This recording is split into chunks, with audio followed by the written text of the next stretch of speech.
lupa like, tekan tombol subscribe, dan notifikasi agar tidak ketinggalan pembelajaran berikutnya. Sebelum mulai pembelajaran, kita berdoa menurut agama dan kepercayaan kita masing-masing. Berdoa dimulai. Berdoa selesai. Assalamualaikum warahmatullahi wabarakatuh. Halo anak-anak ibu semuanya, apa kabar? Semoga anak-anak ibu dalam keadaan sehat ya. Hari ini kita akan belajar tema 1, organ gerak hewan dan manusia, subtema 3, lingkungan dan manfaatnya, pembelajaran 3. Lani sangat kagum dengan potensi alam yang ada di wilayah Madura, mulai bahan tambang, hasil hutan, sampai dengan hasil pertanian dan hasil lautnya.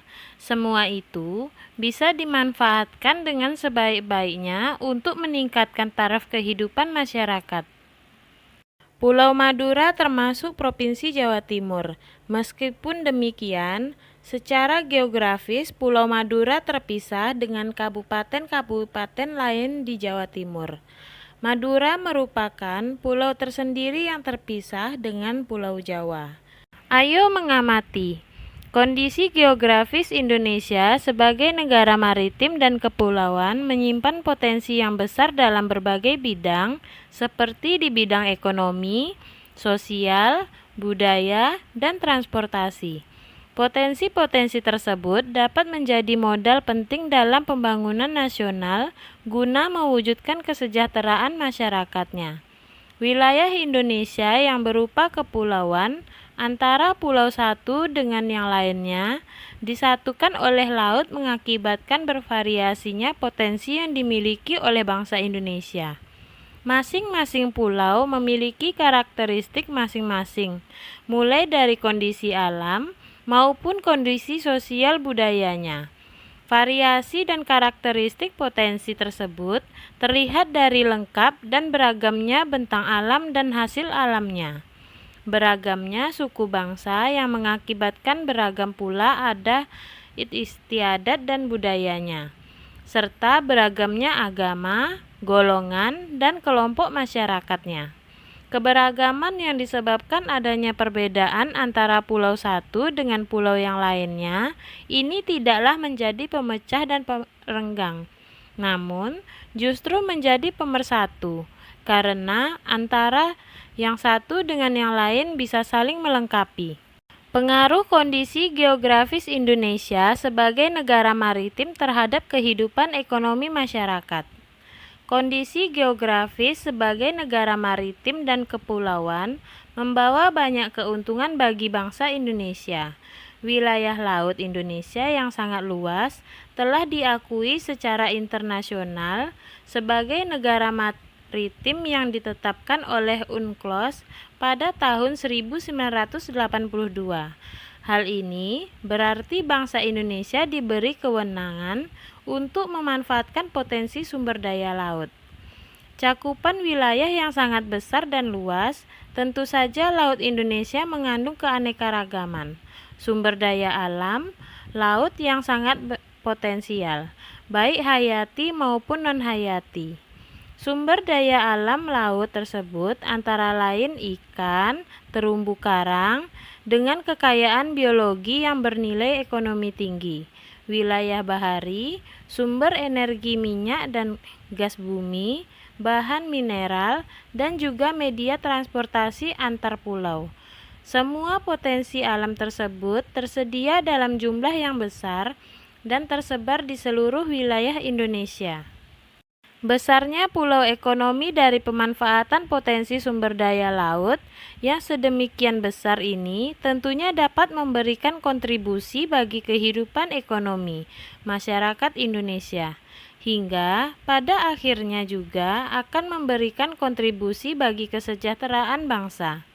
Kelompok masyarakat yang bisa merasakan langsung potensi kekayaan sumber daya kelautan ini adalah masyarakat yang berada di pesisir. Banyak jenis pekerjaan yang bisa diusahakan untuk menunjang kehidupan ekonominya. Ayo berlatih. Kelompok masyarakat yang bisa merasakan langsung potensi kekayaan sumber daya kelautan ini adalah masyarakat yang berada di pesisir. Banyak jenis pekerjaan yang bisa diusahakan untuk menunjang kehidupan ekonominya. Ayo, sebutkan jenis-jenis usaha atau pekerjaan yang berkaitan dengan pemanfaatan sumber daya alam laut di Indonesia. Jenis pekerjaan yang berkaitan dengan pemanfaatan sumber daya laut yang pertama, nelayan, yang kedua, pedagang ikan, yang ketiga, petani garam, yang keempat, petani rumput laut, yang kelima, budidaya kerang mutiara, yang keenam, jasa pelayaran. Ayo mengamati pengaruh kondisi geografis Indonesia sebagai negara maritim terhadap kehidupan sosial masyarakat. Sebagai negara maritim dan kepulauan yang berada di antara benua Australia dan Asia, membawa pengaruh terhadap kehidupan sosial, budaya bangsa Indonesia. Hal ini bisa terjadi karena dengan posisi tersebut menyebabkan Indonesia menjadi jalur perdagangan dunia. Mau tidak mau, banyak pedagang dari berbagai negara di seluruh belahan bumi ini akan melewati dan mampir ke Indonesia. Pedagang-pedagang dari berbagai negara tersebut tentunya memiliki latar belakang yang berbeda antara satu dengan yang lainnya. Para pedagang yang mampir dan ada sebagian menetap di Indonesia turut membawa adat budaya dari negara asalnya. Lambat laun, adat budaya yang dibawa tersebut akan berbaur, bercampur, bahkan melebur dengan adat budaya asli Indonesia. Berikut adalah beberapa dampak yang diakibatkan oleh letak dan kondisi geografis bangsa Indonesia sebagai negara maritim atau kepulauan. Yang pertama, komunikasi dan interaksi antar penduduk menjadi lebih mudah, baik antar warga Indonesia maupun orang Indonesia dengan warga asing. Hal ini didukung adanya kemajuan teknologi di bidang pelayaran antar pulau dan antar negara. 2. Terjadinya pembauran, pencampuran, atau peleburan nilai-nilai antar pulau dan antar negara. Yang ketiga, munculnya perkampungan-perkampungan etnis tertentu, seperti Pecinaan dan Kampung Arab. 4. Terjadinya perubahan perilaku masyarakat karena pengaruh masuknya pola dan nilai perilaku dari pulau, daerah, maupun negara lain. 5. Terjadinya perpindahan ilmu, pengetahuan, dan teknologi. Bangsa Indonesia dikenal sebagai bangsa maritim sejak dahulu, bahkan sempat mencapai kejayaan pada masa kerajaan Sriwijaya dan Majapahit. Ayo membaca. Nah, sekarang kamu baca teks yang berjudul Kejayaan Bahari Masa Lalu.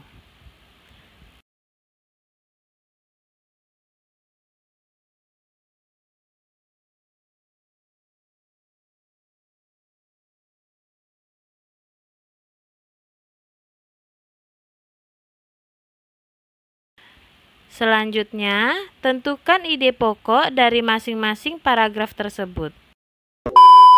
Nah, jika jawaban kamu telah selesai, kamu cek jawaban kamu dengan jawaban berikut ini.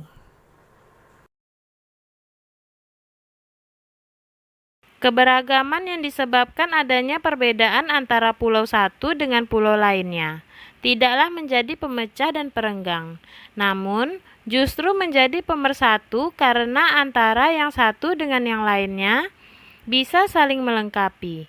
Hal ini sesuai dengan semangat persatuan dan kesatuan seperti cerminan nilai-nilai Pancasila, khususnya Sila Persatuan Indonesia.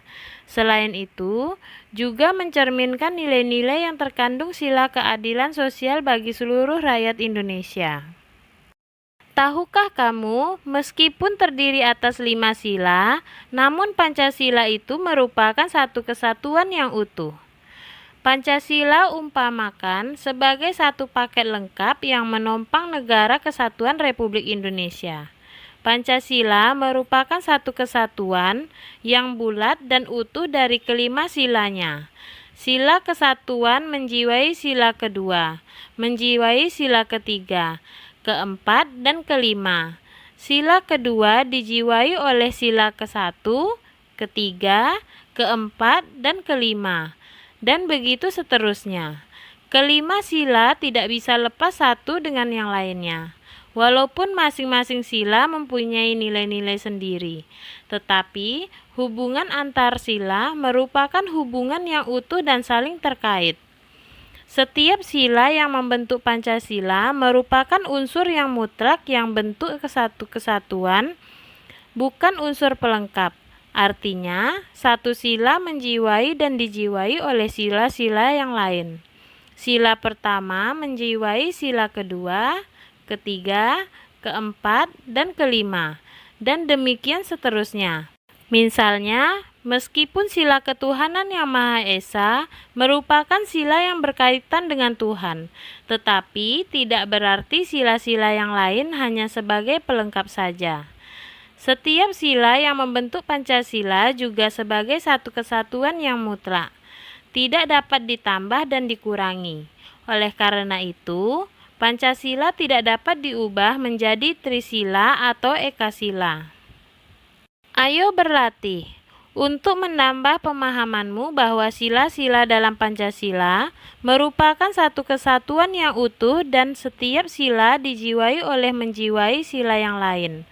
Coba sebutkan contoh-contoh perilaku berikut mencerminkan sila-sila apa saja. Satu contoh perilaku bisa mencerminkan satu sila, dua sila, atau lebih. 1. Pemilihan ketua kelas mencerminkan sila. Yang pertama, keadilan sosial bagi seluruh rakyat Indonesia. Yang kedua, persatuan Indonesia. Yang ketiga, kerakyatan yang dipimpin oleh hikmat kebijaksanaan dalam permusyawaratan perwakilan. Dan yang keempat, kemanusiaan yang adil dan beradab. Selanjutnya, kamu selesaikan berikutnya. Yang kedua, perayaan hari besar keagamaan. Yang ketiga, gotong royong. Yang keempat, musyawarah mufakat. Yang kelima, menjenguk orang sakit. 2. Perayaan Hari Besar Keagamaan mencerminkan sila ketuhanan yang Maha Esa. Yang kedua, keadilan sosial bagi seluruh rakyat Indonesia. Yang ketiga, persatuan Indonesia. Yang keempat, keadilan sosial bagi seluruh rakyat Indonesia. Yang ketiga, gotong royong mencerminkan sila. Yang pertama, kemanusiaan yang adil dan beradab. Yang kedua, persatuan Indonesia. Yang ketiga, keadilan sosial bagi seluruh rakyat Indonesia. Yang keempat, musyawarah mufakat mencerminkan sila. Yang pertama, kerakyatan yang dipimpin oleh hikmat kebijaksanaan dalam permusyawaratan perwakilan. Yang kedua, persatuan Indonesia. Yang ketiga, kemanusiaan yang adil dan beradab. Yang kelima, menjenguk orang sakit mencerminkan sila. Yang pertama, ketuhanan yang Maha Esa.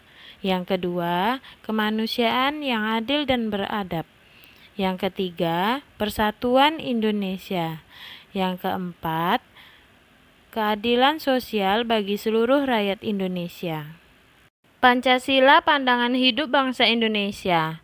Maka dari itu, perilaku dan sikap masyarakatnya haruslah mencerminkan nilai-nilai luhur Pancasila.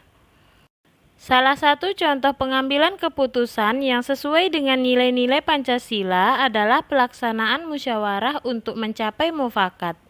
Mufakat adalah kebulatan pendapat atau suara dari peserta rapat. Lalu bagaimanakah jika mufakat atau kebulatan pendapat atau suara tidak tercapai? Jika terjadi demikian, maka akan dilakukan voting atau pemungutan suara dan menentukan suara yang terbanyak adalah sebagai keputusan bersama. Contoh proses pemungutan suara adalah pemilu, baik pemilihan presiden, anggota DPR dan DPD, maupun pemilihan kepala daerah atau pilkada. Nah, sampai di sini dulu pembelajaran kita hari ini. Sampai jumpa lagi di pembelajaran berikutnya. Wassalamualaikum warahmatullahi wabarakatuh.